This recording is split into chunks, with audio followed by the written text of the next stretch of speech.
Today is July 31st, 2022. My name is Virginia Espino, and I'm so excited to be interviewing Jeanette Moreno-King for the Voces of Animation Project, part of the University of Texas Austin Voces Oral History Center in partnership with the University of Texas at Arlington Department of Communication.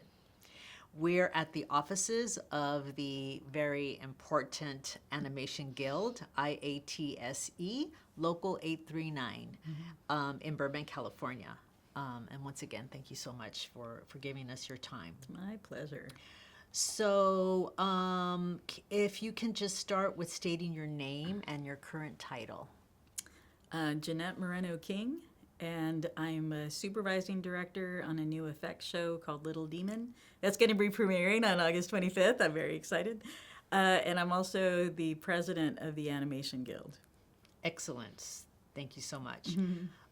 So can you please start off just explaining your upbringing? What was it like to grow up in San Antonio, and anything that you remember from your childhood? Let's see. So I grew up in San Antonio, and I was the oldest of four. My parents split when I was probably in middle school. So I was a single working mom, and I was like the second mom to my siblings, pretty much. So, we were latchkey kids, like most Gen Xers. And so I had a lot of responsibility that way, Although, I was still a kid, so we would trash the house before my mom got home from work. And when we would get home, we would watch a lot of TV. Like, we watched a ton of TV. So one of the shows that I watched a lot when I got home from school was the original Star Trek. And we had a clock on top of the TV. And that was when I first started to notice that there were act structures in TV shows.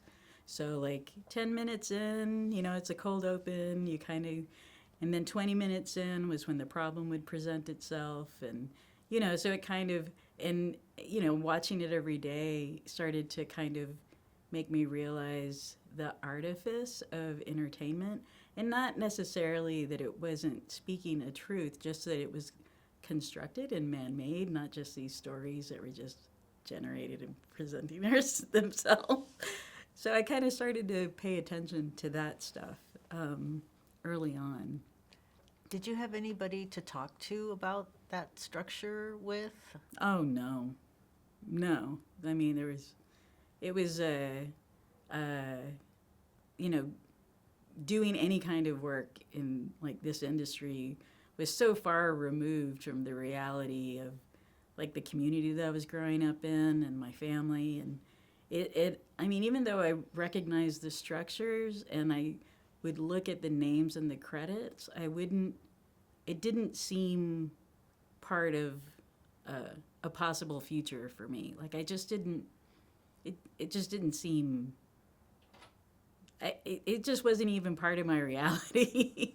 I was just like, oh, that's interesting, but I wasn't thinking like, oh, I could do that as a job, or I didn't really, there wasn't really anyone to, I wouldn't even known who to ask. Or even like with your siblings, like swap stories or swap observations or critique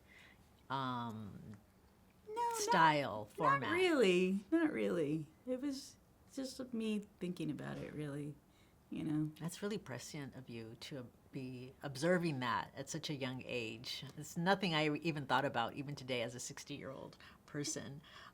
So in addition to the television watching, what are some of the other things that you used to do with your family to pass the time? Well, since my mom, my mom was working and she was trying to, she could see that, she's a woman and she had only an education. She had dropped out of high school and ended up getting her GED. So she was limited in her, work possibilities. So she started going to night school, and we would be babysat by my cousins who were in high school, and they had huge collections of, like, comics, like Mad Comics and Harvey Comics, and And then whenever my mom went out, because she was a young mother, like if she went out socially, sometimes she would go out for bingo or like go dancing or whatever, and we would be hanging out with them.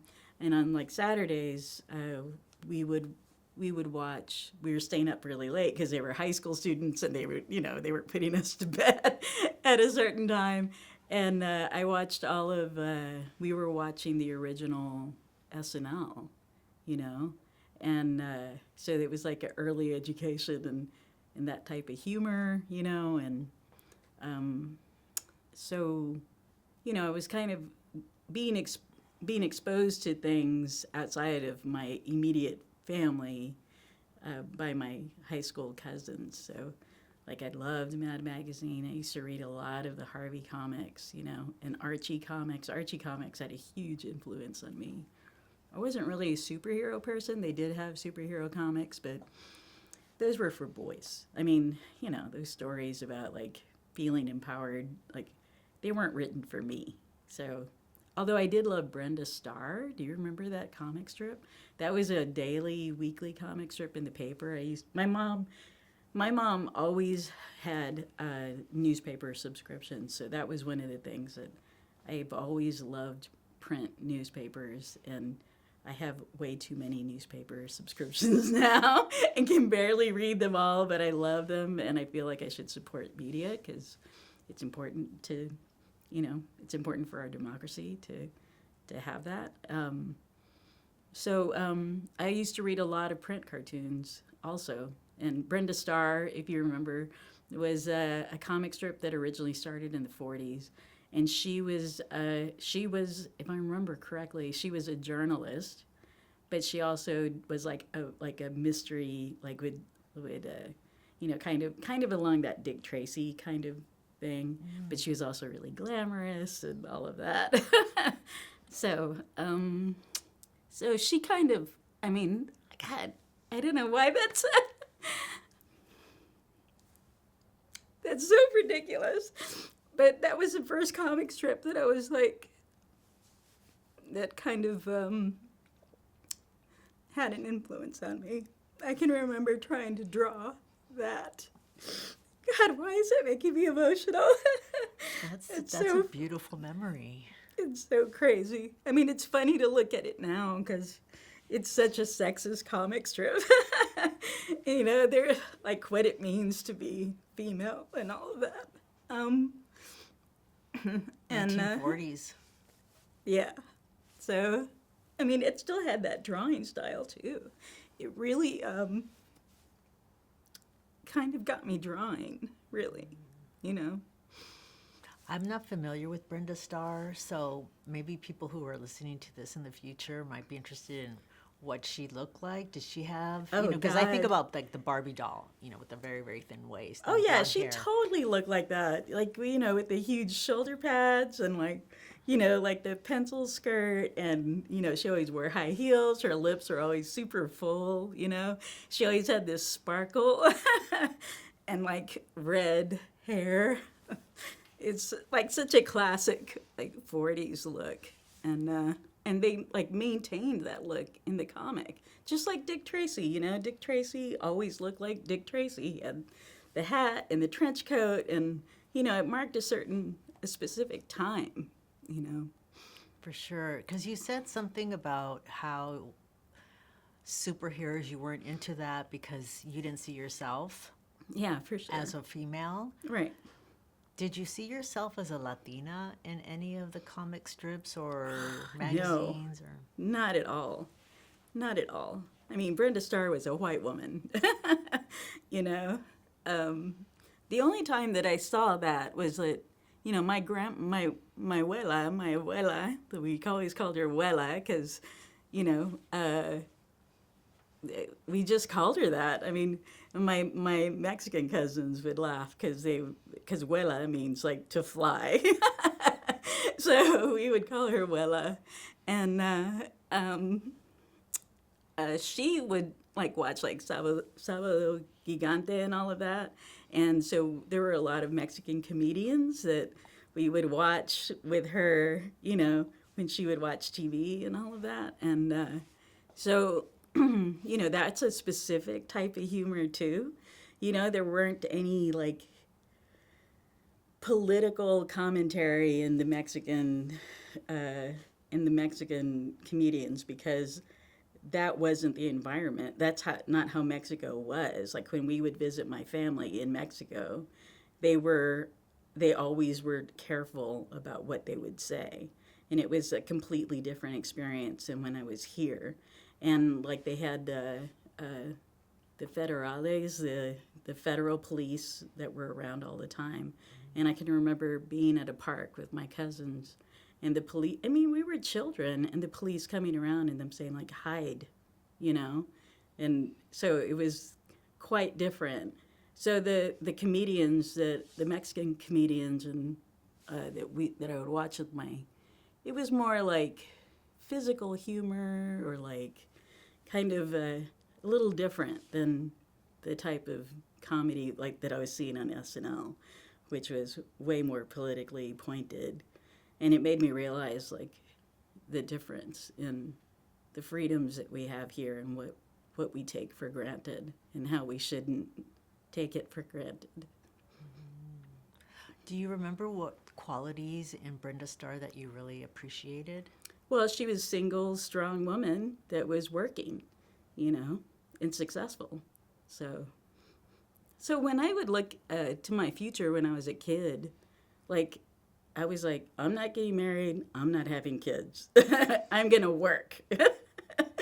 And then it's so funny because I am working and I am successful in my field and I'm, you know, proud of what I've done. But I do have I do have a husband and I have 2 kids and I have a dog and I have 2 cats and we have a house. I mean, it's like completely opposite of the way. I mean, not completely, but the whole family part of it. I think it's because I had to take care of my siblings and I knew the work that it takes and, you know, like the amount of time that you need to really pay attention to your kids, you know? It didn't seem like it could be done at the same time, you know? And also, like a lot of Gen X women, like we were kind of fed, like you could do it all, that you could, you know? And it's a lot. It's a lot. It's a lot of work. And if you don't have a supportive spouse and, you know, it's a lot. Yeah, I really want to get into your family life and balancing. Mm-hmm. But before we get into that part, I'm wondering if you want to talk about your different identities, like for example, how you identify as, you know, a woman you mentioned, as a Latina, but are there other identities that you claim? You know, it's funny because when I was a cartoonist, and I did a lot of alternative comics, a lot of people wanted me to represent Latinos, to represent Mexico. There was all this pressure to do it, like as if though I was speaking for everybody. And I really resented it. I was like, you know, especially because, you know, my father's from Mexico. And he really wanted us to learn Spanish. But my mother is like 9th generation Texan, you know, like they were there, the border crossed over her family, you know. And, you know, she's a proud Mexican, you know, Mexican American. But at the same time, like when she was growing up, she was punished for speaking Spanish. So she wanted us to completely assimilate, you know. She didn't want us to. It was like protection, right? She's like trying to protect us. God, why am I so emotional? And so I kind of didn't grow up. You know, I grew up with my Mexican family, but it wasn't like. It's funny, like in California, in San Antonio, there's a huge Latino community there. And we had Mexican leaders there. We had Mexican politicians, Mexican congressmen, like all of that. And in California, there was like a big like Chicano movement here, but no Mexican politicians. And I was like, and I took it for granted in San Antonio. I was like, well, no, that's just what we do. And it's so ironic to me where like California is like generally seen as more liberal, but then there weren't any Mexicans in power here. And I couldn't believe it. I mean, since Pio Pico, there hasn't been like a Mexican governor. I mean, that's, and, you know, I mean, it's just crazy. I was like, what is going on here? So, I mean, to me, that informed the Chicano movement, you know. That's why there was a Chicano movement here and not such a big movement in Texas, right? I mean, it's at least it's part of my reality. So I kind of like was like, no, I just am who I am. I didn't feel like I needed to push back. It was more of the woman part of it more than my race. But it wasn't until I left that little bubble that I was like, oh, I get it now, you know? It is important to let people know, like, sometimes with my last name King now, that's why I kept my maiden name as my middle name, because I was like, I'm not giving that up. And I didn't do it right away. I didn't take on my husband's name until we had kids, because I just thought it would make it easier, right? Like like if I'm flying and taking my kids, TSA is going to be like, are these your kids, you know? Especially because my son is like blue-eyed white boy. Like he looks totally, doesn't look like, I mean, except his bone structure looks like mine, but you know. So, yeah, it wasn't until I moved to California that I felt like I really needed to identify more that way. In Texas, I don't know. I just took it for granted in Texas. So would you say that you identified, like if somebody would ask you your ethnicity or your race back in Texas? I would say Mexican, yeah. And then when you came to California, that changed to? I still say Mexican, but I'm more quick to say it, you know? Like I'm more, you know, like if, so when I was doing comics and I was in Texas, people wanted me to be like, oh, you're female, Mexican, like, why aren't your comics about that? And I was like, well, I'm just living my life. Like, isn't that enough? Do I need to keep saying, like, hey, I'm Mexican, did you forget? I'm Mexican, you know, like, it's exhausting. Like, no, why do I need to keep saying that, you know? So with my comics and all of that stuff, I didn't really push that. I just didn't feel the need. But at the same time, when I was in college, the Hernandez brothers did an alternative comic strip called Love and Rockets. And they're like from East LA. They're from like, I think Pacoima is where I can't remember exactly, but they're over there. And their characters were, even though they were like punk rock characters, but they did mix up like language, like they would have English and Spanish in there, and they were obviously like very Hispanic, you know. And I love that comic. I mean, their comics were like really eye-opening to me. God, I'm going to be crying through this whole interview. But those guys, all of their characters were female. And they were like my age. And they were like these anti-authority punk rockers that were kind of just like, fuck the world, we're just going to make music. And those guys were amazing. I mean, they probably realize it now. Like, I know Jaime and Gilbert, you know? Mm-hmm. And I've told them, like, their comics changed the course of, there's a few points when I look back on my life that, like, things that influenced it and changed the direction of the path that I was going on.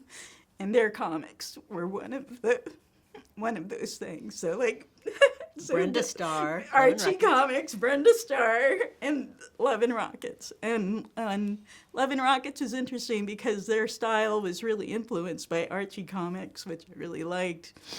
And then it brought in like this whole like punk rocker, you know, anti-authority kind of voice and female voice, even though they're like three guys, like they really hit it. And so I still look back on their stuff. It's amazing. And I was really hoping that, I hope one day that I can work with Jaime on something, you know. We've kind of talked about it. The timing's not good right now, but hopefully it would be amazing to work with those guys. Agree.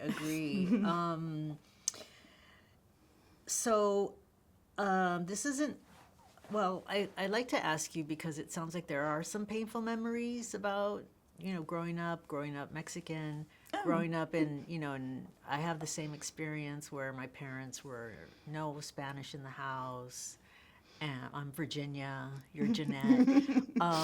Do you have memories of racism in Texas that you think impacted your identity formation? It's interesting because I grew up in a neighborhood that was like a white flight neighborhood, right? In the 60s, it had been like one of the new suburbs, and it was all white people. And then I moved in, our family moved in, and it was switching from like, I went to a high school that was like 85% black, right? And I can remember moving into our neighborhood and slowly, like, neighbors moving away, right? We pushed them out. And, but I grew up so my mom didn't want us to gentrify, and then I was growing up at a high school that was like 85% black, right? And I went to like, you know, like elementary school in that neighborhood, like all of these people that I grew up with. And, you know, and I loved that community. It was really similar to like, you know, the family together and everything. But there was still racial tension, right? So there were three groups in this high school. It was like black, Mexican, and white. And all the white kids were like in the rodeo club, right? And the Mexicans would just kind of like hang around and smoke or whatever. And, you know, and then, but I was also like part of the dance team and you know, like the pep squad and all of that. And, you know, dancing with all of these other girls. It was really fun. And there was like a connect, like you just couldn't, you didn't have to think about that, right? So there was tension because it was mostly a black school, and a lot of the teachers and stuff, you know, it was a good supportive school for that environment, but everybody was segregated out, you know, and but it wasn't until I went to UT that I really like felt that, because I can remember like walking down the street and, you know, I mean, if I was a cute girl, you know, I was cute. I was like a dancer and like, you know, like all of that. And when I went to UT, the white guys, especially like the frat guys, would look right through me. And it was like the first time that I had really, and it was because of race. There was like no other, maybe class, you know, maybe class thing too. But that was probably the first time. And, but I do remember, well, I don't know, it was mostly at UT, you know. And there was one time that the most pointed, obvious thing is I was in a car with a couple of other girls, and one of them said something like, all of those Mexicans in San Antonio, something like that. And I looked at her and I was like, I'm Mexican. And she was like, well, you know, I didn't mean blah, blah, blah. And I'm like, we can't be friends, you know? You know, and she kept trying to make it up, but it's like, nope, you've crossed the line, you know, like to generalize like that. So, but you know, people are smart about that stuff. It's really subtle. It's really subtle. Like they like, you know, I mean, to me, like,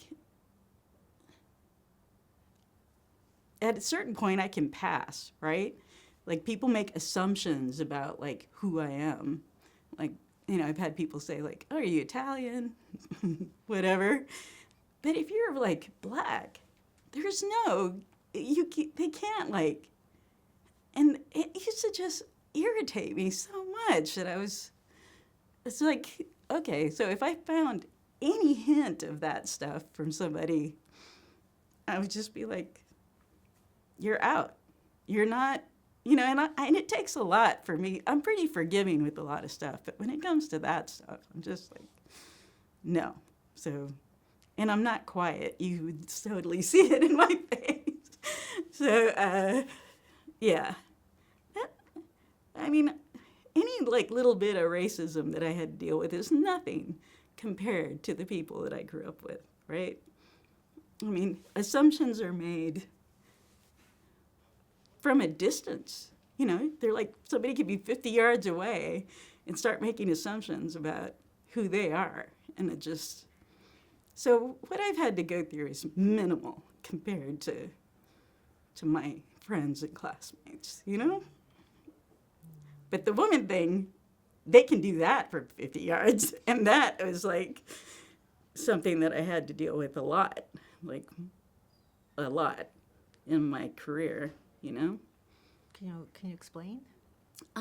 Well, you know, just like when I was in college, I started off in engineering. I was one of the few women in there. And I felt really isolated and unsupported. So I dropped out. I got out of that. And it probably wasn't a good fit anyway, you know. It takes a certain amount of discipline, and I don't have that. I have discipline with things that I really am passionate about, but yeah, not that. And but when I got into animation, at the time, it's changed now, but when I got into animation, it was mostly men. And there's a long history of women in animation being relegated to like specific jobs, right? So like early on, like with the Disney stuff, it didn't matter how good an artist you were going to be an ink and paint girl, you know. Like one of the things that always, you see, you can still find this video. It's like behind the scenes video they were doing for, or film that they were doing for like Snow White. And they would show the ink and paint girls like, oh, look how clever they are. They discovered that they can put some of their blush onto the paint of Snow White to give her those rosy cheeks. Isn't that great? Look at the creative contribution that women are. It's like, excuse my language, but fuck you, you know? It's like, really? You know, there's some really good artists and they have to pull out their own personal blush and put. So, like, people show that video like, oh, you know, the behind the scenes. And to me, all I can see is, like, the suppression, you know? And so it's taken a long time for that stuff to kind of change, you know? It's generational, you know? Like, how do you change people's visceral reaction to things, to people, to making assumptions about what they're capable of? So for years, I was like one of the few women. I liked story. I like doing story, not just design. I'm not a designer. I don't have the patience. It takes like a lot of patience to work on one drawing for a while. I'm more of like let's get this story out, let's pump it out, and like do the rough drawing to kind of tell the story. The drawing is in service of the story.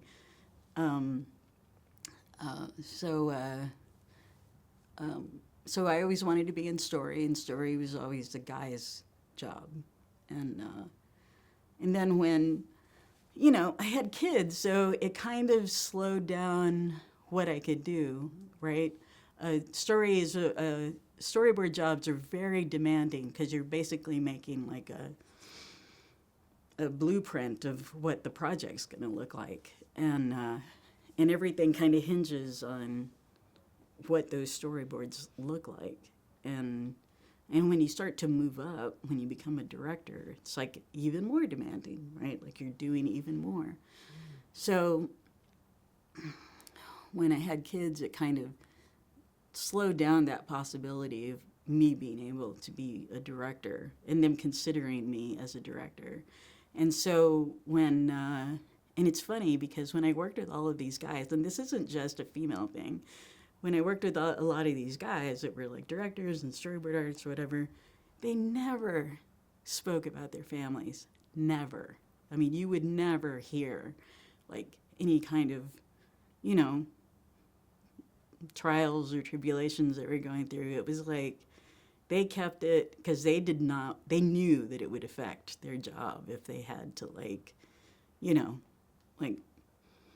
talk about the demands of their family. And, they usually had like a spouse or wife at home that could like help with that, But my husband is also a director and a storyboard artist. So there wasn't like a catch-all. And our family was also back in Texas, both of us. So it wasn't like we could have grandma come pick up the kids after school or whatever. So I put stuff aside for a little bit and was worried about whether I could re-enter. God, this is like a fucking therapy session. Goddamn. I wasn't expecting to cry this much. Yeah, so there would be times that we would have to like, when I had the kids, there's always the risk of like not getting back in. And this can happen to a lot of people, not just women. Like it's like our jobs change so much and so fast. We're going from like one production to another, and like if you're solid on this one production and then you take a break to have like a kid or whatever, or to travel or to work on your own project, when you come back in, those slots are taken. So it's like you have to kind of make sure you don't lose those connections. And I was lucky. I was able to get back in. So talented, qualified. I don't know. Also, too. There's a lot of talented people. That's true. Probably also have a great reputation. With people want to work with you. People like working with you. Well, I wanted to. I kind of lost my thought. I know. I've been rambling. But I can talk no. forever. This is all great and really important. But I wanted you to give me more of a chronology, because you said in the early days. I was wondering if you can give me more of a timeline of like when you first started in animation, like a year, and then your role, what you did. Let's see. It was about the mid-90s. I'd been doing comics for a long time. I graduated from UT finally like around 94 after playing around for a long time. I had a lot of fun in Austin. It was cheap to live, and I could like ride my bike everywhere, and I could work part-time and still play around. I feel bad for the kids now. It's like impossible to do that. So I was doing comics. I graduated from UT at Austin, and I heard that an animation studio opened up in Austin, like in Westlake. Excuse me. And that was before there were animation schools everywhere. So they just wanted people that could draw. And they were like, we'll train you. And the guys that opened up the studio were from Texas, but they'd moved to LA and worked on a few features, and then decided to move to Texas and open an animation studio. And at the time, like right after Lion King, there was a huge explosion of demand for animation. Like everybody was going after the Lion King money because Lion King had made so much money for Disney and was so successful that all of the studios started to pursue it. And the LA labor force isn't big enough whenever there's like a big expansion of work. We're kind of at the tail end of that right now. So, but we'll go into that later. So the animation industry ebbs and flows, just like any other industry. And at that time, my timing was really good because there were all these features and not enough people to work on it. And they were like, we'll train you. So, so my first project was on the original Space Jam. And, you know, there were thousands of people that worked on Space Jam. If you look at the credits, it's like thousands of names. And it was from all over the world, right? The people that worked on Space Jam. Because Space Jam was a hybrid movie where it's like live action and animation. And normal animation is normally on twos, so there's like a new drawing every couple of frames of film. But if you do live action and you look at the frames of film for live action, every frame is slightly different. So in order for animation and live action to meld together, animation has to be on ones instead of twos. Otherwise, it'll phase. It'll look weird. The live action people will be moving fluidly, and the animation will look like it's stopping and starting, you know. So it's double the work. That's why there were so many people on it. And so I ended up being like a key assistant animator because I was naturally kind of good at it. And I really enjoyed it, you know, like it was it felt right to me, you know, and then we got to work on a few other projects, like we worked on Prince of Egypt, and we worked on Anastasia, and we worked on Quest for Camelot, and they also had their own little religious project that we were working on at the same time that was like, there's a group called, or I don't even know if they still exist, that was called the Lions Group, that they were the ones that made Barney. It's like a Catholic, I think it's a Catholic organization. So we were doing like these cartoons for like St. Francis. And it was, you know, the project wasn't that great, but it was a good way to learn how to do all of this stuff. So once, you know, that lasted probably a couple of years. And then the work started to get pulled back, like because animation was starting to contract again. And I mean, it was still kind of, there was still a lot of demand, but so it was one of those things where the animation studio in Austin started to shut down. It was getting smaller. And my husband and I, he wasn't my husband at the time, we were at a crossroads. We were like, okay, we're going to stay in Austin or we're going to go to LA. If we're going to stay in animation, we have to go to LA. And all of our family thought that we were insane because we didn't have jobs, right? We were just going to go. And I have a friend that lives here that I've known since I was like 16. And he helped us land here. Like he helped us find a place that we could rent, you know. And so that made it smoother. And then like we were here and we were like trying to take as many tests as we could.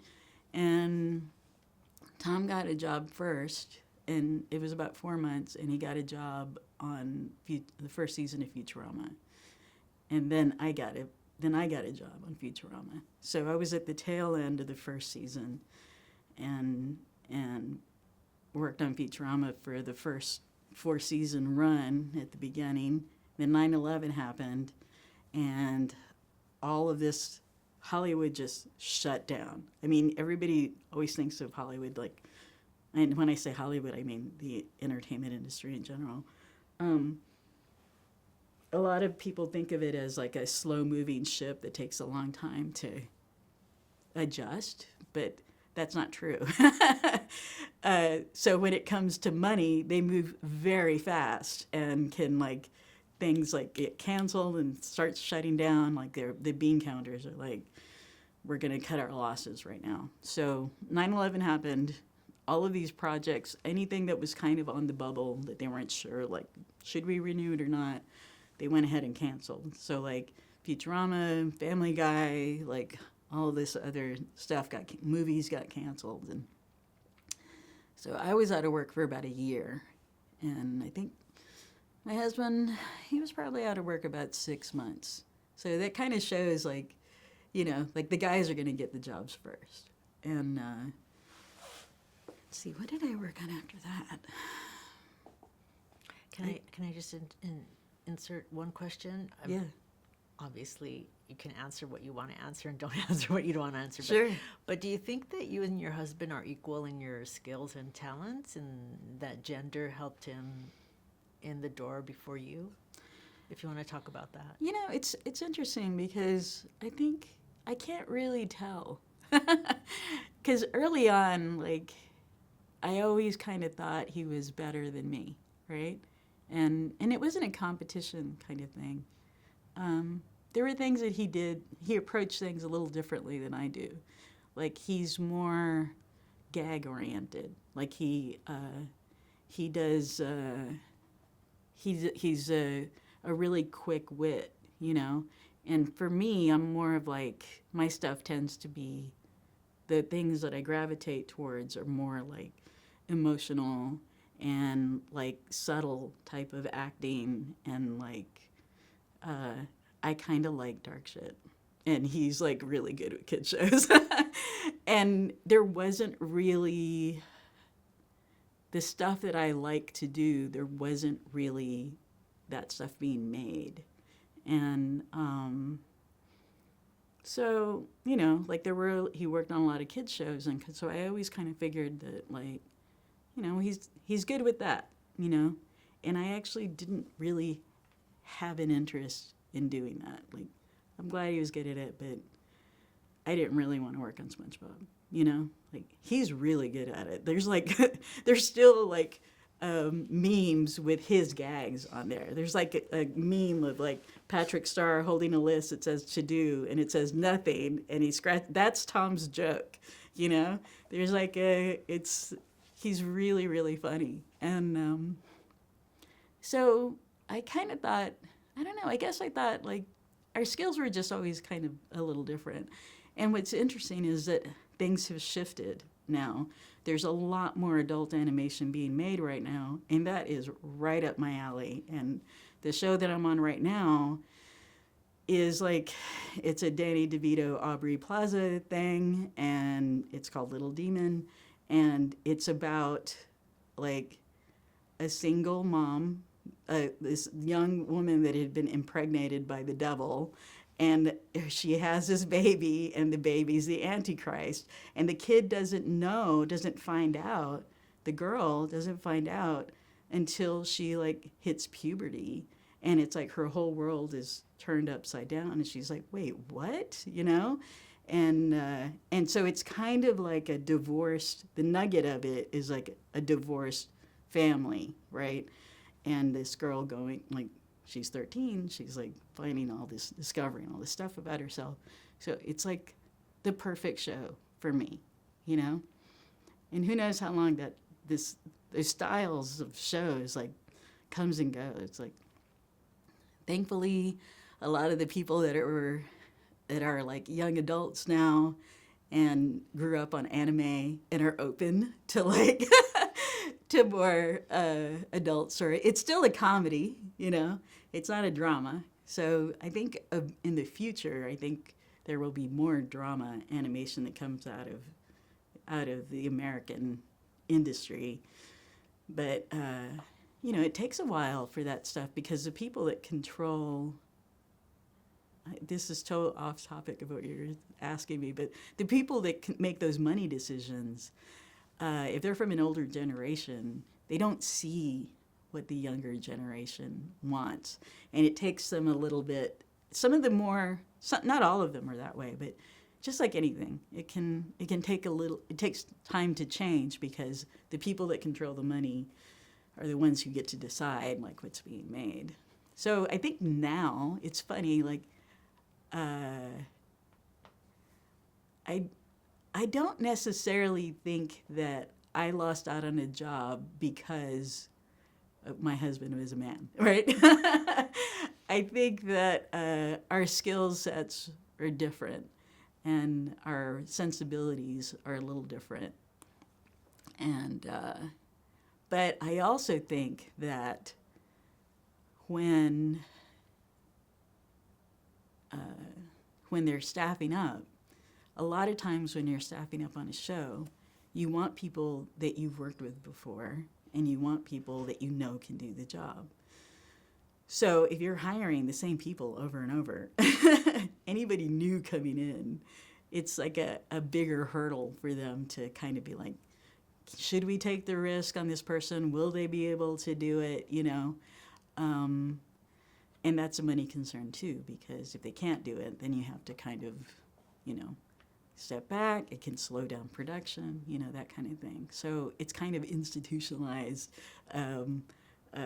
Like it's kind of has its own inertia, you know. But you did mention earlier about how there were certain jobs, like storyboarding was typically a male job. Yes. So I guess the question was to get at gender and, you know, how did that impact your opportunities, either giving you opportunities or limiting the kind of opportunity you had in animation? It definitely limited it, because I didn't have those, storyboarding is a super demanding job, right? More demanding than design, right? Design is really important. All of those jobs are really important, but there's a lot of pressure at the storyboarding stage. And so they want somebody they think can do it. And, you know, excuse me. But the way you become a better storyboard artist is by being mentored. And a lot of guys don't want to mentor women. I mean, it's changing now, but back then are their wives going to be suspicious that they're like, you know, keeping this other woman in their office, like showing her how to do stuff? I mean, it's like, it's subtle. You know, they probably don't think of it that way. You know, they probably don't. There's like a uncomfortableness, because, you know, when you decide to take on a mentee, it's more than just taking somebody in and showing them how to do it. There needs to be a relationship there. You know, you have to like have a certain amount of rapport and a certain amount of comfort and kind of relating in a certain way. So if it's somebody really different from your experience and our productions go really fast, so do you have time to develop, to get to know this person? There's a shorthand with like grabbing somebody that has similar experiences to you, you know? So, so I never really had like a mentor. I mean, there were people that I definitely learned from, and there were people that, you know, did take the time to show me things, but it was more out of like, I need to be better, so you need to do this, you know, that kind of thing. And I learned a lot from those guys. It was kind of a group mentor, you know. Can you elaborate on maybe some mentoring experiences that you thought were positive? Well, they didn't start off positive. There's this, when I was on Futurama, and granted, that was like one of my first jobs, so I had quite a bit to learn, you know, and like how TV production is, you know, like how do you make a TV show? And one of my directors, who I learned a lot from, but he's kind of a grouchy guy. Like, I still know him. And he lives in Mount Washington, too. And he was looking over, I'm going like this because we used to work on paper. And this is how you would flip the papers. You put each paper between your fingers, and you could see like a kind of like how the animation was going to work. And he was looking at one of my scenes, and then he picked it up off the pegs and turned in his chair and threw my whole scene in the garbage. And I was like, okay. And thankfully he said, okay, this is how you do it. But, you know, it's kind of like, you know, humiliating. You have to be able to be like, okay, like you have to just let it go. Like you can't have an ego about it. You have to, you know that they're going to, at least he took the time to show me. Because the worst is when they throw your stuff out and redo it and don't even tell you about it. And you're not learning anything that way. So as painful as that was, like he did take the time to show me how to do it better and like what he wanted, you know. Is that common or uncommon, that kind of mentoring, so to speak? Well, that particular way of doing it is kind of in the old ages now, you know, because everybody's way more sensitive now to people.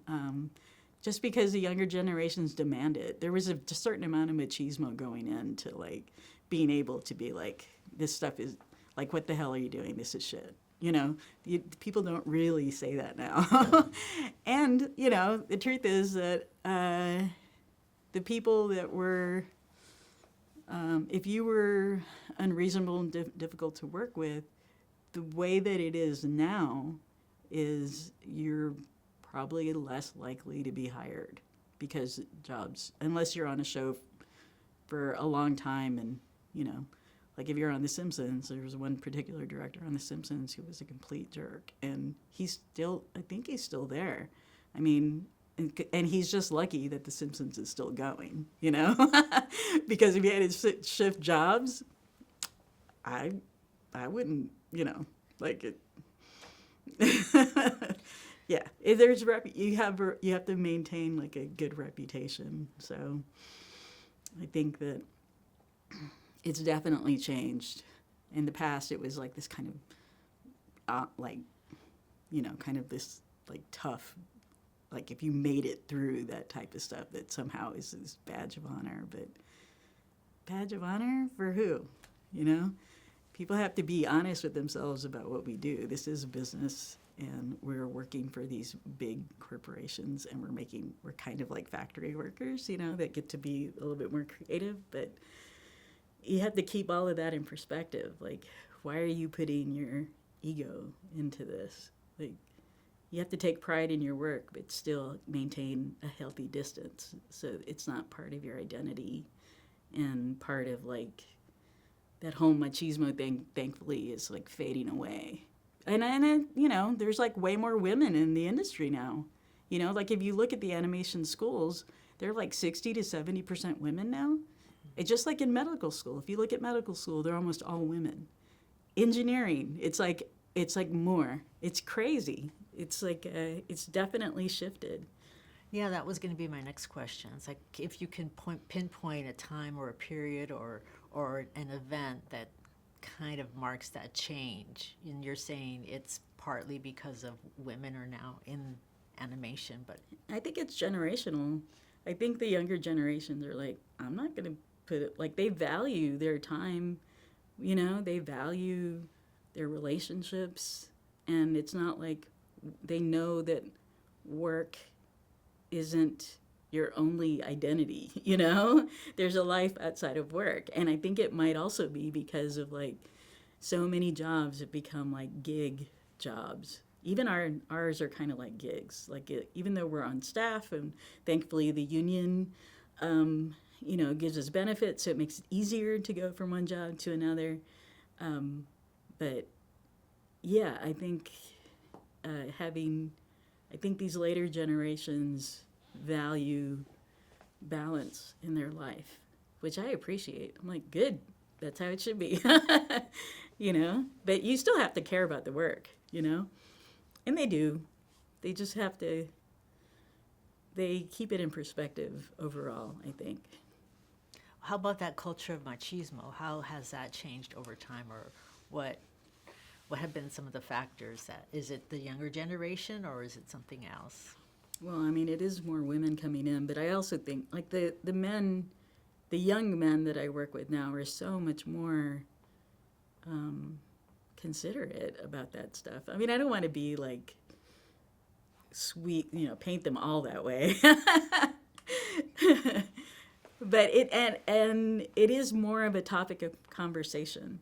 It used to be kind of this like silent suffering, where people wouldn't talk about like problems they were having, or I mean, frankly, I think that some people, I'm still not comfortable with like some of the information some people share online. I'm like, really? Do we need to know that you're having anxiety issues? But yeah, but that's not so bad. You know what I mean? Like it's kind of whatever their comfort level is their call. Not mine. But so there is more of those conversations happening about like what people need personally, and I think it makes a better worker if you know that your crew needs a certain amount of attention. So I don't know. I think it's good. I think it's all. I welcome our young up and coming overlords. So you mentioned the union. So I'd like to ask you, when did you first get involved in labor organizing? Well, my first experience with any kind of labor stuff was my dad had been a machinist in the 70s. And I found this out kind of recently. Like, I knew that he had been part of they had a strike and their union got busted. But it wasn't until very recently that he told me that he had been the treasurer of the union. So he was more involved than I had realized. And it kind of broke him. Strikes are hard. Strikes can, like, you're putting a lot on the line, Like, you have to really, everybody has to work in the same direction to make those things successful. And that's also a thing that the youngins are doing, They're, like, totally embracing that, which I also appreciate. So when I got into animation, first I didn't even know that there was a union for animation. And when I worked on Futurama, it was like a non-union show. And we were fully taken advantage of. Worked really late nights, really long days. Like it was, and almost like it's kind of a holdover. Like when you're in school, you put in these long hours to get your projects done, and then you move into work, and you kind of take that attitude with you, which is not good, right? And so we were all young. A lot of my coworkers were from Cal Arts, like fresh out of Cal Arts. So we were all like really putting in the time. And then the show is over, and then they're like, wait, but I put my life into this and now we're done? Like, what am I supposed to do now? Let's see, I think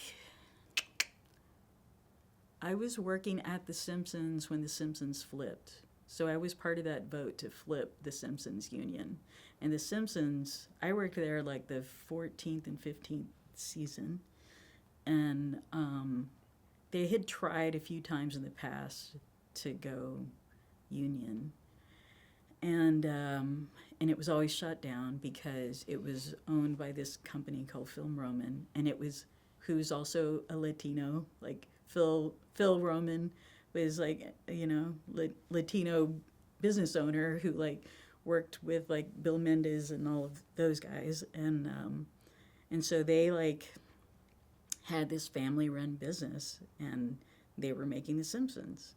So when we were trying to go union, it was like, we're a family, why would you do this, like, we love you, like that kind of stuff.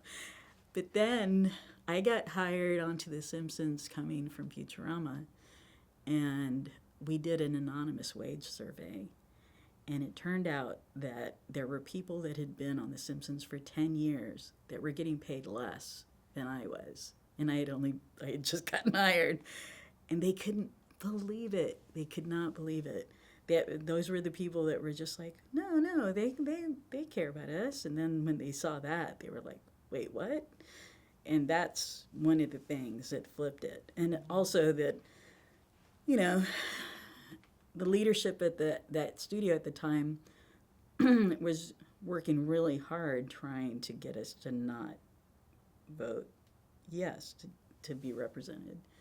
So that was my first experience, like, you know, with unions. And that wage survey, like, really opened my eyes, like, to kind of the reality of it. Like, I think that as I've gotten more involved in the union, I've actually become more, sympathetic isn't the right word, but understanding of, like, how that stuff happens. Like, how somebody that can be on a production for 10 years get paid less than somebody that just came in.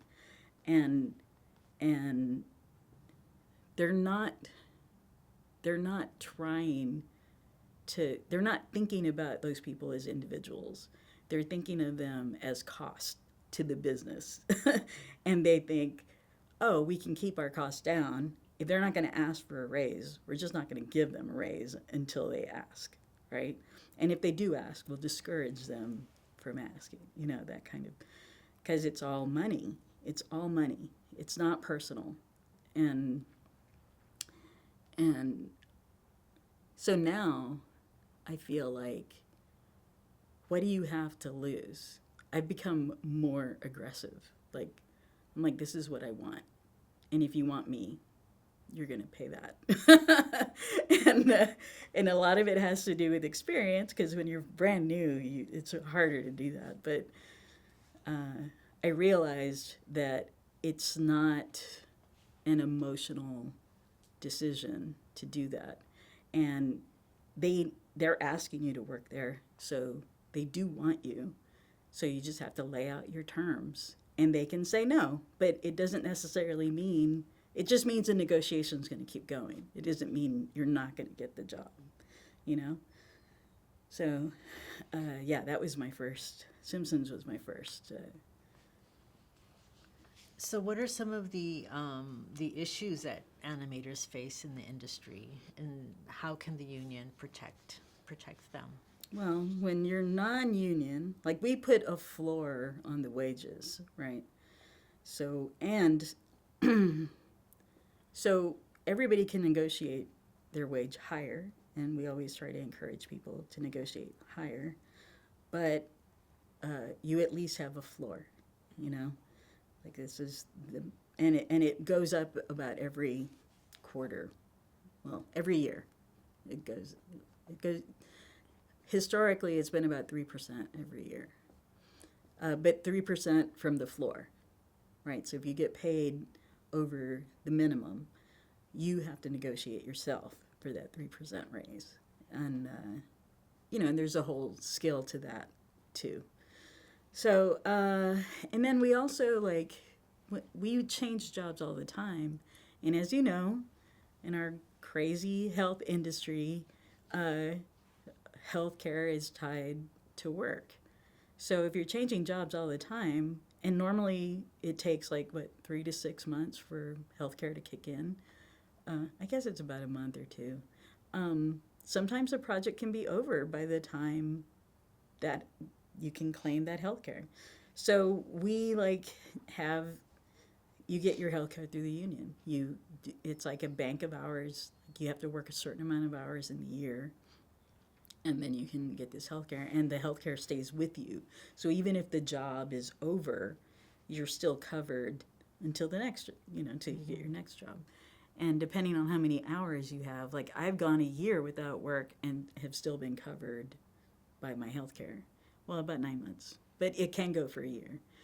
And so that helps a lot. Like, that, like, is a lot of stability, and it's really good healthcare. So, like, my 2 kids, I ended up having to be in the hospital for a week each time, and we paid like $600. I mean, it's, like, insane. I mean, it helps that my husband also works. We have the same health care, so we have dual coverage, but I mean, it would be impossible. It would be, if it wasn't for the union, it would be impossible to like start a family. It would be impossible to like get a house. Like just all of those like, you know, things. You take a vacation. Like, even though it's hard to take a vacation because of schedules, but you could, you know, there's just, so we also have like 2 pensions. So one of them is like a monthly dividend, and one is a lump sum once you retire. And, you know, who gets pensions now? Nobody. Nobody gets pensions. I mean, so for me, like, the union has made this life possible, you know. So I'm a real advocate, of course. Yes. I agree 100%, because it sounds like it's very similar to my experience as a lecturer. You know, the contingency. It's like you can't plan your future because you don't know what's going to be in your bank account next year. Right, right. Like, you know, trying to buy a house and then you have to like assemble everything to prove your income. Like, for that's like it's a lot. So, thank you, union gods. So let's, I don't know, like we can do a time check. How are you feeling? Do you want to break? Because I still have questions about your career trajectory, and then the closing thoughts. You know, how are we doing, everyone? Oh, it's just us. How are you feeling? I mean, I'm going to stand up because my Okay. back is hurting a little bit, but I'm feeling, you know, I can, oh my God, I can talk so much. I could like ramble on forever, you know? So I hope you're okay. You're a great storyteller, and you answer my questions before I even ask them.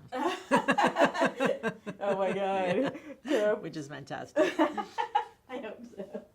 So I'm going to ask you about, for example, like some of your favorite projects, because we can't talk Yeah. about everything that you've been on. But I know, it's been like 32, 33 shows that I've been on. I counted I it have up. like pages and pages of like the shows that you've worked on, the episodes, and your different roles. Yeah, not all of them are listed. And not all, wow. So can you tell me,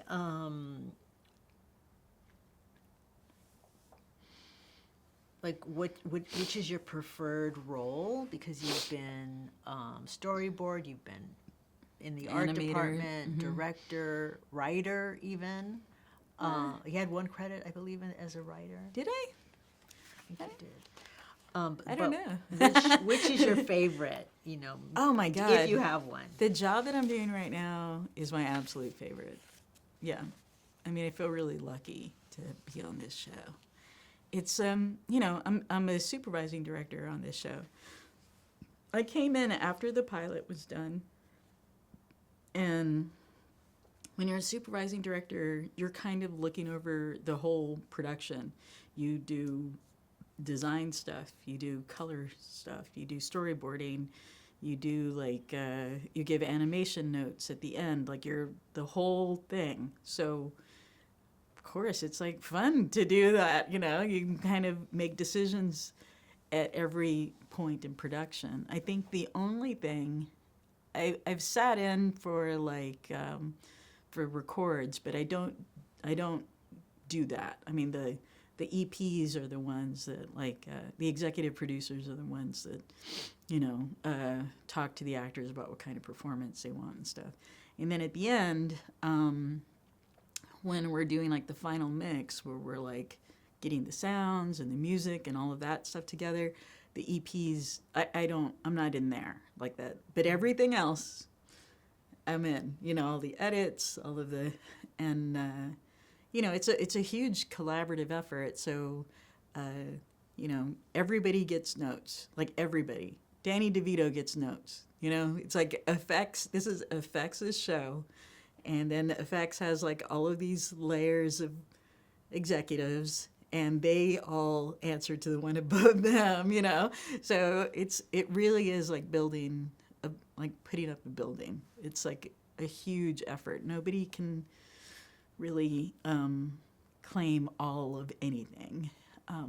But I like this position because I kind of have the big picture of everything going on. And it's kind of like that with the union, too. Like, it's like a big picture position where see all this stuff going on, and sometimes you try to move resources to one thing or to another, and kind of make decisions about like we can let that go.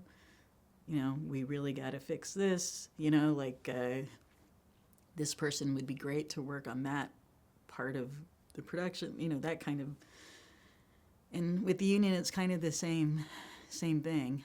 A little less control, of course, because unions are like everybody is equal in a union. There isn't really like a hierarchy, really. It's with the unions, it's more people are volunteering their time, and it's important that they realize how valuable their time is and how much it's appreciated that they're putting in this time for their fellow member. It takes a special type of person to step up and contribute their time to doing this stuff. It's not like we get paid to be union leaders. Like, we all just kind of love this industry and love our fellow members, and it's really satisfying to work on that stuff. So my favorite job is the job that I'm doing right now, and I hope I get to keep going. And this job is after how many years of being in the industry? Well, I started in 94, 95. So, yeah. God, I'm old. I can't believe how long I've been doing this. It's crazy. Let's see. I guess, what is that? Almost 30 years? But you also mentioned that the topic, like the theme of this project, is something that's new. Can you talk a little bit more about that? And is this the first time you feel that you're working on a project that resonates with your interests? Oh, for sure. I mean, so for so long, primetime animation has always been like, I guess it's kind of like early TV, right? Like the first sitcoms were family-based sitcoms, like I Love Lucy and Ozzie and Harriet, and like Leave It to Beaver. Like they were all like family and early animation was family sitcoms, and they're kind of like feeding off of each other. So The Simpsons was like an alternative take on like a family sitcom.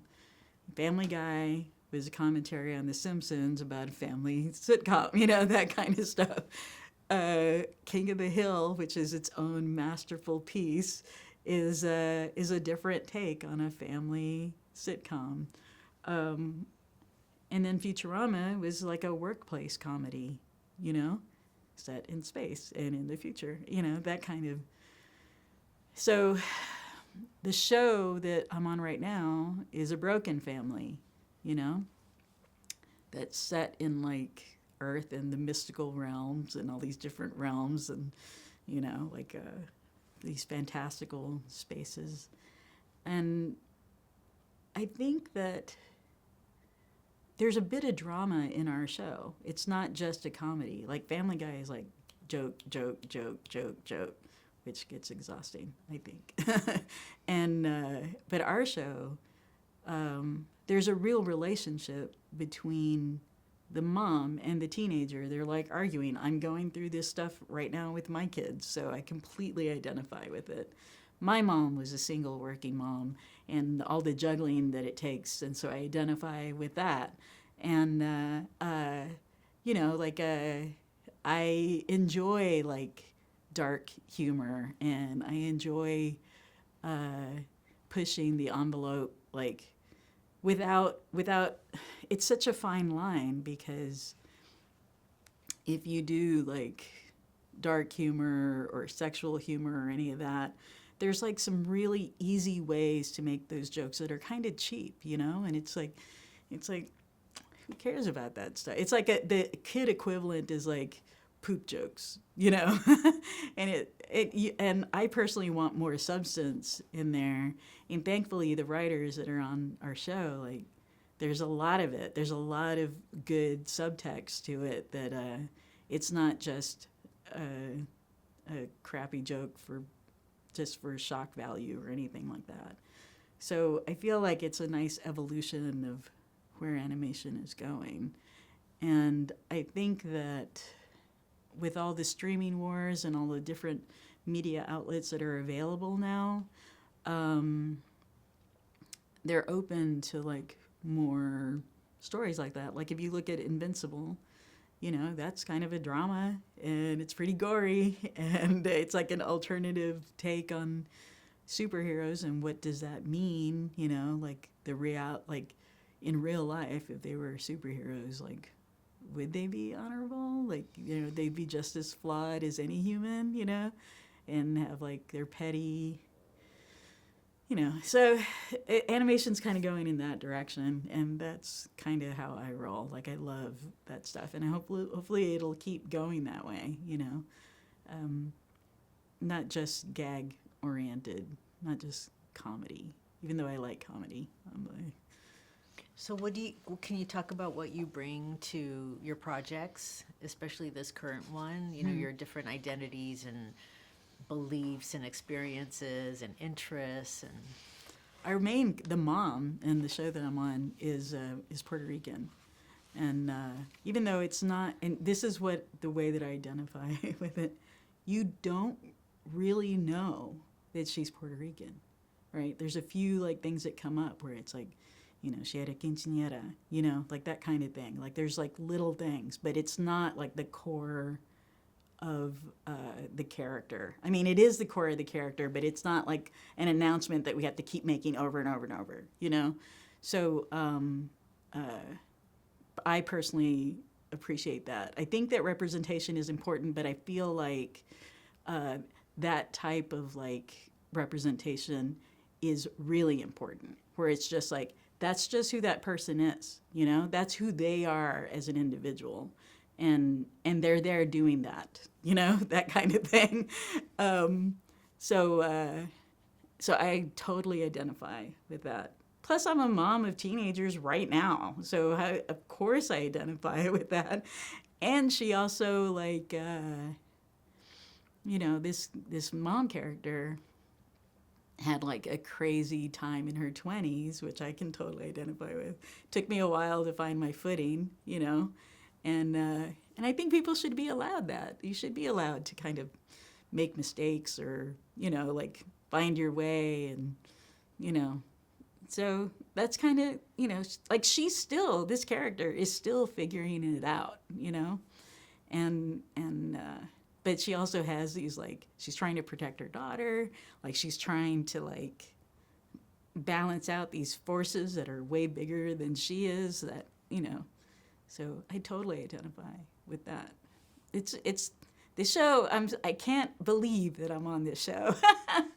It's so perfect. But you know, it's the project that I'm hoping to go on to in the future. That I kind of hinted that I'd like to work with the Hernandez brothers on it. That one is way more Latino identified, and I don't know if it's going to happen or not. But that. I'm kind of looking forward to that possibly happening because it's like it's something that I would like to explore.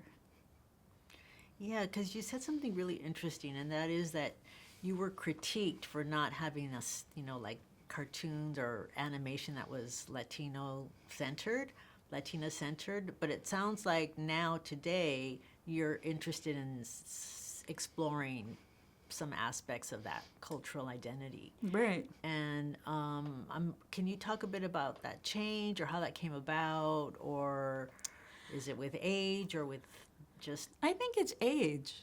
I think it's kind of like, okay, I've proven myself up to this point, you know? And the market is more open to it, you know? Like, and it wouldn't be doing it alone. It's not just my identity, you know what I mean? There's like, it would be a team of people working on this. And there's like there is a group of experiences. So like I supervised on a small project for Crypt TV that was kind of a gothic horror set in a hacienda in Mexico, right? And it's 3 siblings, and we tried to hire as many Latinos as we could because it informs the project, right? And one of the characters was a very good Mexican actor in Mexico. He had a small piece in Ozark. He was a priest in Ozark. He's so good. He was one of our main voices. And then we had Diana Guerrero, who's like, she's I don't know, I'm not sure what she's working on now, but she's in that like Doom Patrol show. She's like the crazy Jane character. Orange is the New Black. No. She wasn't in that. No, I don't think she was. She in Orange is the New Black? Maybe. Yeah, she was. That's right. Yeah, because she talked about her experience, like, yeah. And she's Colombian. But this project was set in Mexico, so she had to try to do like a Mexican accent, and it is really different. And with that, it was such a small project that I did have to do the voice directing on that project. And Alfonso, the actor, he's Mexican. His English was like, really good, but there was some stuff that he was better in Spanish. So we decided to like make it all Spanish. And I don't know if Crypt TV was happy with it or not, but we did. And so that actually kind of was an interesting experience for me because like I grew up speaking English, I'm not confident with the amount of Spanish that I can speak, even though I can understand it pretty well. And that kind of like, that project made me think like, oh, okay, it's in there. And I'm really enjoying this. And so there were certain things that were coming up in the story because the story had been, they did have like a couple of Latinas that had written the original script, but there was also like an EP that was like going over it and they were making decisions about stuff. So there were some things that they weren't getting right. And I would be like, oh, no. Like I would have to like correct them like, no, we're not doing, and they wouldn't say this, that kind of thing. Like so it kind of sparked that again because I'd kind of forgotten about it. Like it's, living here, focusing on my career, and I have a white husband. So like a lot of that stuff just isn't part of our daily lives. I went to Comic-Con and I got lectured by one of the Lyft drivers about how my kids should be speaking Spanish. And I'm like, you kidding? I need to learn Spanish. So, I can't teach my kids. They would pick up all these bad habits if I tried to, it'd be like Tex-Mex, So after that project, I was like, oh, I would like to explore this more. And then another project presented itself, but I don't know if that's going to go or not because I'm too busy right now, and hopefully that'll go. Like, it takes a long time to develop a show. I'm excited about it. I do hope it happens. I don't know when, but man, I would love to pull the Hernandez brothers into that. That would be freaking amazing, but we'll see. Maybe in like 5 years you'll hear something about it and it'll go and we can like, but it sparked, that last project sparked my interest again. And it's almost like something that I was kind of like dismissive of. And I think living here and not focusing on it for so long kind of got me thinking about it again. Yeah, and there's a whole audience. Yeah, there's a true. whole audience for that project was called The Woman in the Woman in the Book. The Woman in the Book. Yeah. The animation was super rough, so we had a tiny, tiny budget. So we tried to make the most out of no money.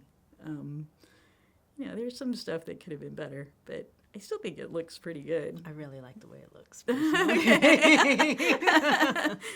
Thank you. It's really innovative, different from a lot of the other animation that is on your. For sure. Yeah. Yeah, I worked with another Jeanette Bonds, and she's Latina also, and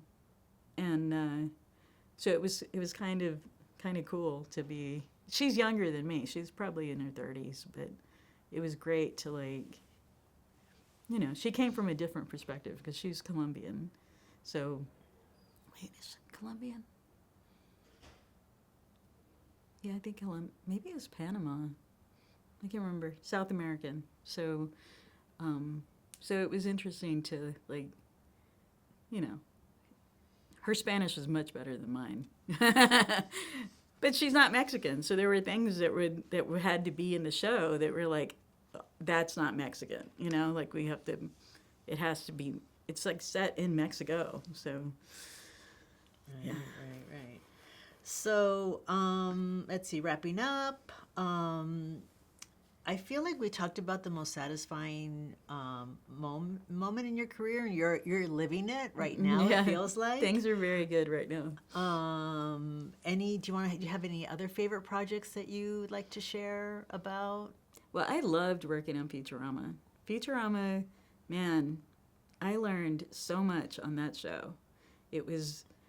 I'm like a nerd. I'm a total sci-fi nerd. I'm a there was more. There were a lot of reasons that I started my career or my college in engineering because like I always liked math. I always liked physics. I liked sci-fi. Like I was like always like, and I loved comics and cartoons. Like so, animation is a nice combination of all of those things because when you do like physics and engineering and that type of thing, there's like a certain amount of spatial intelligence you need to have. Like you need to be able to like look at something and rotate things in your mind to see like what it looks like from all these different angles. You need to know like what does this space look like and how do these characters move about in this space. Like you're making a spaceship, you need to know like how the spaceship looks from every angle.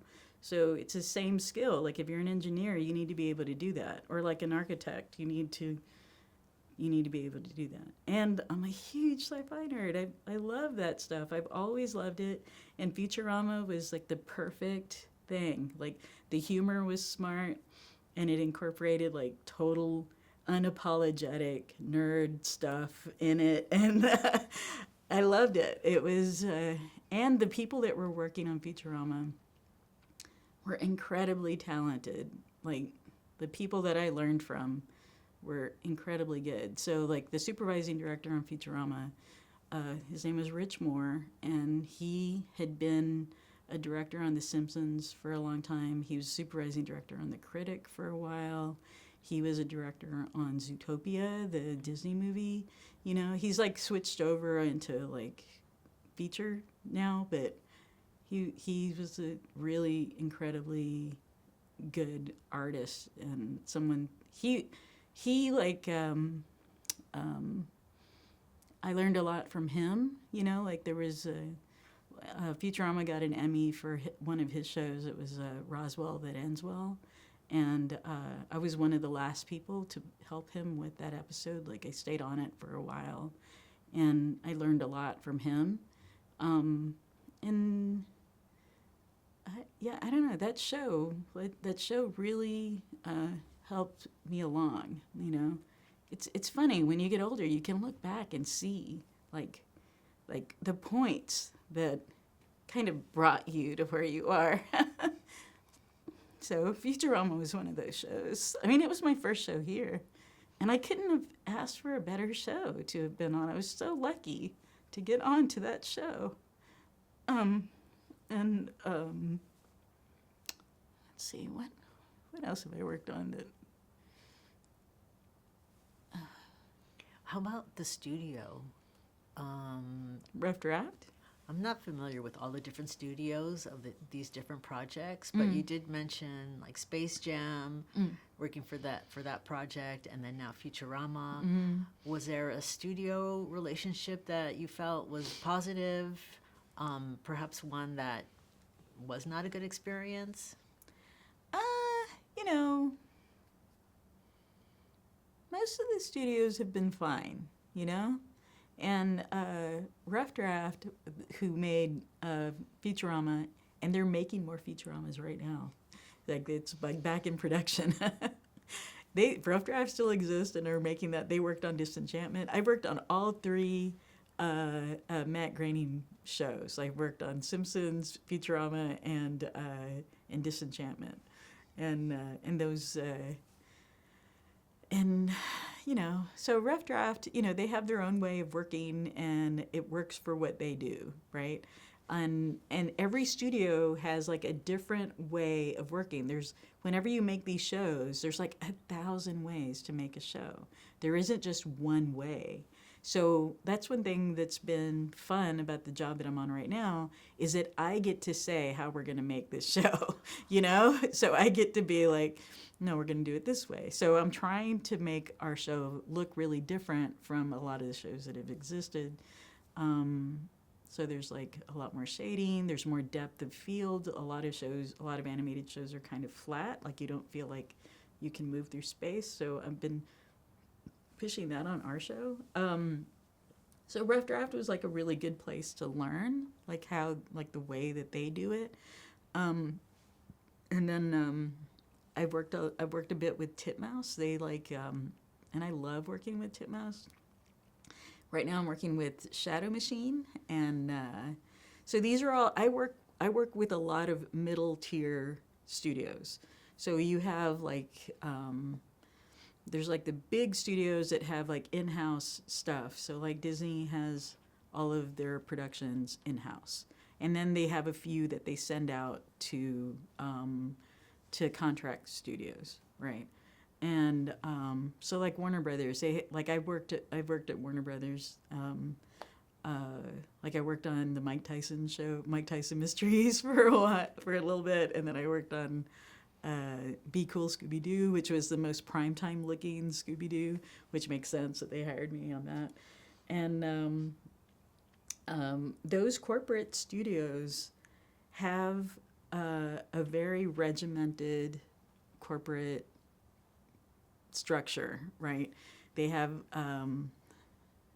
there's creativity, but it's within their boundaries of what creativity is. The middle tier studios like Bento Box, because I've worked with Bento Box quite a bit, Titmouse, which like I worked on Q-Force for Titmouse, and Bento Box I worked on like a show called Border Town and Duncanville, and you know, they were all primetime shows. And then you can be way more creative on those middle tier studios. They're open to new ideas and different ways of making shows. And that's the stuff that I really love to do. And like Shadow Machine too, you know, like they know and appreciate that there's a bunch of different ways to make a show. And they're open to you proposing a new way to do it, or tweak something different. And since they're contract studios, what that means is that, like the show that I'm working on right now is an FX show. FX is owned by Disney. It didn't always used to be that way. But so they're pushing on adult animation, and FX as a channel is open to all kinds of storytelling, as you know. Like they have like, you know, when Atlanta first came out, everybody was like, oh my God, there's no other show like it. You know, and so like every time they like are pushing the boundaries, and it's like, and they're open to us trying all kinds of things, which I love, you know. But the reason that I didn't stay at The Simpsons, because Simpsons was like, I was there I was there in the 14th, 15th season. They already had their pipeline down. They were like, we know how to make this show. Just do it the way we want you to do it, which is understandable because they just want to make the show. They don't want you to be like, come in and be like, what I want to do. They don't care. They just want to make the show. So I've always kind of, I like working on first season shows because that's when you're figuring everything out. And I've always liked working on the crazy shows where you don't really know which direction it's going to go in. I kind of like that kind of making decisions by the seat of your pants kind of stuff. Some people like the shows that they don't have to do that because they just want to work and go home and have that work-life balance thing. And I mean, I do have work-life balance, but I enjoy the insanity of like trying things and they might fail. Like I won't jump out of an airplane, but I will work on a first season show.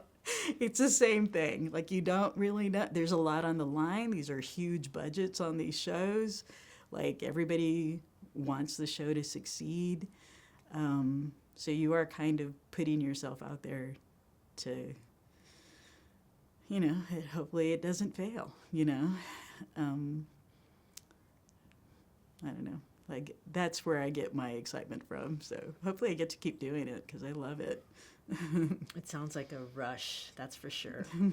So, wrapping up, where do you see the field going in the coming years? Do you see it more like that kind of experimental, or do you see it continuing with this more formula style? You know, it's just like every industry, there's an ebb and flow, right? And it all depends on money.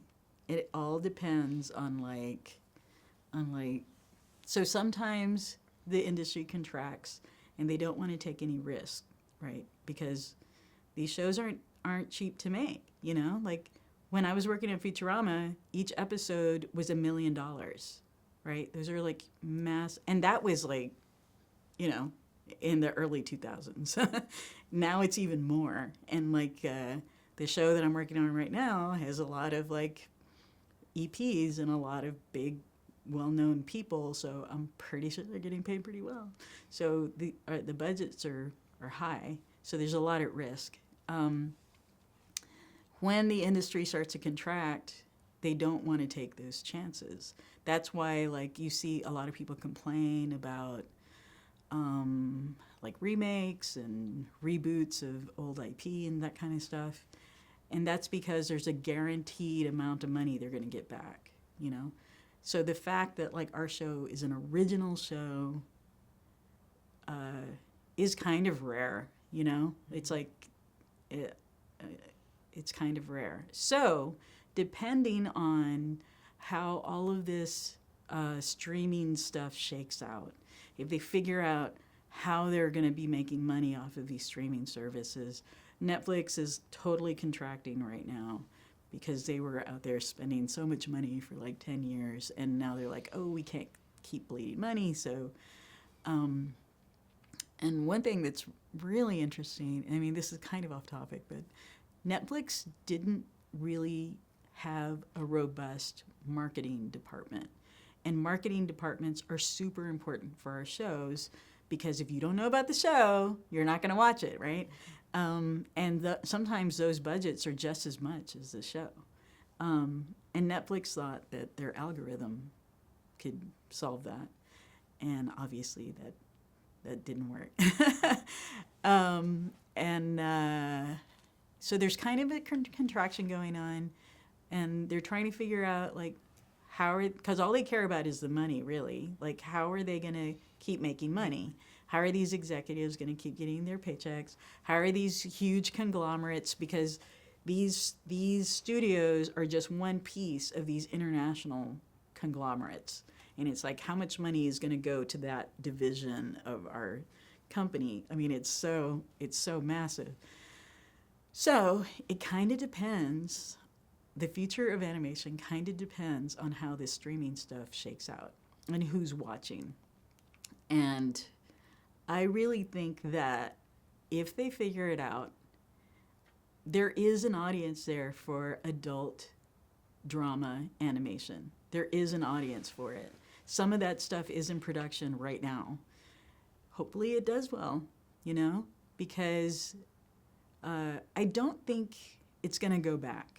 Right? I do think that we're such, like in Japan for so long, people accept animation as a way to tell stories, a legitimate medium.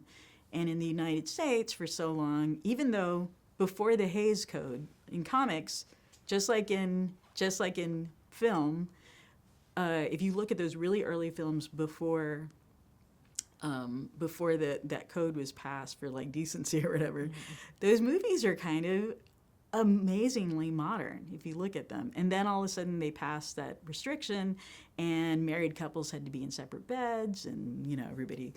And comics went through the same thing where they had been more adult, and then after that, people started thinking of comics as for kids, and that has led with animation, like it's for kids, and it's taken, these other younger generations than mine that were like big anime fans and looking outside of the United States for entertainment. It's taken them growing up and becoming adults and getting these jobs, and to make it even possible to do that stuff here. So I don't think it's going to go back. It's just a matter of like where the money's going to go, and how successful the shows are that they're making right now. So we'll see. Everybody watch my show. But mine is a comedy. It's not a drama. I mean, there's a little bit of drama in there, but it's mostly a comedy. Definitely going to watch your show. That was a really long answer to that question, wasn't it? No, but it's because it feels like the animation industry is in this phase right now, that in the next couple of years we're going to see how all of this plays out. Mm-hmm. So finally, do you have any advice for future animators, future writers, future directors in animation that you'd like to share? I don't know. I think the best thing is to kind of like it sounds so cliche, but you need to keep pushing yourself. You need to keep like trying to learn, and you need to know that there are a ton of talented people out there, and talent doesn't always just come through in obvious ways. Like you need to kind of be open to somebody bringing something that is unexpected, because it's the unexpected that's usually pushed back on, like people like don't understand it, so they're not open to it. And like one of the best board artists that I knew, his drawings were terrible, but he was a great board artist. Like so if you just looked at his drawings, you'd be like, what the hell is this? But if you saw his whole episode, it was like, oh my God, this is really good. So there's some animators, you can be a really good animator without being a really good artist.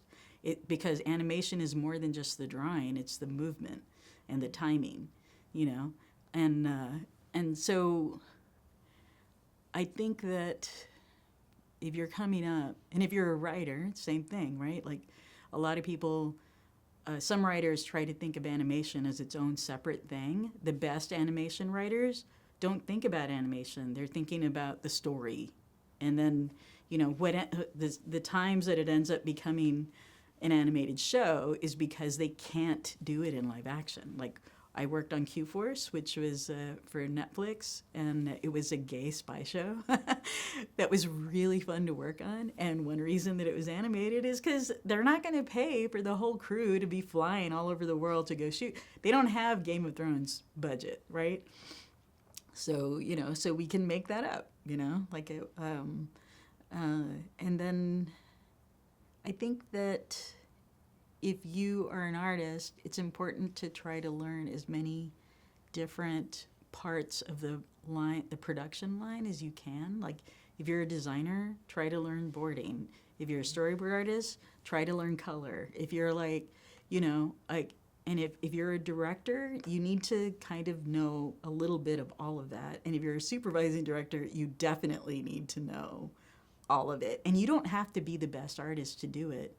You just have to be able to like recognize if you're getting a team together. I mean, at least for me, my team has to be better than I am. I'm just kind of like moving them around like pieces, but they're the ones that are making the show, and they need to feel supported, and they need to feel listened to, and know that their contribution is valuable to the show, because we're all making the show. If it was a different team put together, the show would look different. you know? It's like a band, you know? It's like the Beatles wouldn't be the Beatles with different members of the Beatles. So I think that, I also think that if you want to, I mean, I think this could benefit anybody, but if you want to move up, the best thing to learn is the understanding and dance between the business side of it and the art, because there are decisions that are made on that side that affect us. And then, like, how do we respond? And it's not just, it's a dance, it's not a fight, you know? So if they say we only have this much money, you figure out the best way to make the best show you can with that money. And you set your boundaries so that if they ask for more, you'd be like, this is what you're paying for. If you want more, you got to pay more, you know, that kind of thing. And I think that one thing, if you're hiring for a team, it's really important for you to be conscious, try to be really conscious of why you're hiring certain people, right? Like, don't try to be aware of your bias and, like, ask, like, why am I considering this person over this person? You know, like, you know, because there's things that you don't even realize that you're making decisions. All of us do it, you know, and you need to kind of push yourself, like, why are you hiring this person? You know, like, is it because you're just more comfortable with them, or, you know? And I think it's really good to have blended crews. It's really good to have, like, really experienced people and really green people so they can learn together. And the green people bring a new perspective that the older guys, and I mean guys in the neutral sense, the older guys are comfortable working a certain way, and the young people are like, hey, let's try this, you know? So they kind of can balance each other out. And also, like, just the perspectives. So, like, for the crew that I'm on now, we did hire people from all over, and we did try to make, like, a varied and diverse crew. So, like, we had a color designer from Philadelphia who was Black, right? And he's, like, deciding what our characters look like. And we're like, okay, you know, like, here, we have this Black character here, help us. Like, we need to find, like, a good skin tone that matches with, like, the color of that they're wearing, like how it looks in the background. We want to make sure that it looks natural and, you know, that they look like a person, you know, that kind of stuff. So it makes a huge difference, you know. Otherwise, like, all the Black characters would be the same color. Like, really? No. Dark-skinned people are a huge variety of colors, you know. Mm-hmm. So you know, we just paying attention to that kind of stuff, I think, makes a big difference. I mean, with representation, and it's not even like, that's not even like a big pronouncement. Those subtle things are the things that make the difference, you know? Those have way more impact than somebody coming in and saying, you know, coming in and making an announcement like, I'm a Latino woman and this is what we're going to be talking about, you know? Like, it's, because some people will just not listen, you know? Not that there is a place for that. I don't want to, like, you know, there are times that you have to do that. But I think seduction works much better, you know, where they're like, I'm into this show. They're not even thinking about, like, and then as they get into the show, they start to learn more about these, they're connected to these characters, and then kind of feel like, oh, okay, you know, they'll learn one day that this mom is Puerto Rican, and, you know, and her backstory is going to be coming, you know, mm-hmm. that kind of, but they're invested before that story comes out. It's like getting to know a person, really, you know, like, how do you know their whole history right when you first meet them? So the characters have to be that way too. There's seduction and discovery, you know, like, you don't give everybody all the information at the top. They need to kind of feel like they've earned getting to know you, you know? Right, and also just challenging the stereotype that you're this one thing. Yeah. that you can say you're Latina and that everybody understands what that means when it can mean a million things. Yeah, it can definitely be. That's such a catch-all. Like, what does that mean? There's like class issues too, right? Class like comes in like so much, you know. So Yeah. Well, are there any issues or themes that we haven't discussed that you'd like to share before we end? Gosh, Something I didn't ask you, or that you didn't remember that you'd like to end with? I don't know. Things are really good right now. I'm 55, and I just like, I don't know. I guess I guess I was just open to whatever was coming, right? But it's kind of nice to be here right now. And I really like that they're like, God, I'm going to start getting, fuck. I am glad that these studios are trying to make an effort, you know, because they really are. I mean, you know, there's some of it might be like, you know, them just changing the curtains, you know. Some of it might just be, you know, for show. But I don't fucking care. If it's for show, hire me anyway, and I will show you how it's like a good thing that you're doing this. So, you know, and even at the executive level of these studios, they are trying to make like change with the people that make those decisions. So it is going in a good direction. It just takes so long. It takes a long time. It's a generational change, you know. And I really think that, not to get political, but all the bullshit that's going on right now politically is like the death throes of that stuff, you know. All of the anger that comes out with like, you know, with with like white nationalists and all of that is fear, because they see that this is coming, and I mean, it's happening right now. There's no fighting it, but they're gonna try, and this all is connected, you know. It's all connected together, because these shows are media. They are cultural. There is one thing that, one story that I'm going to tell you before.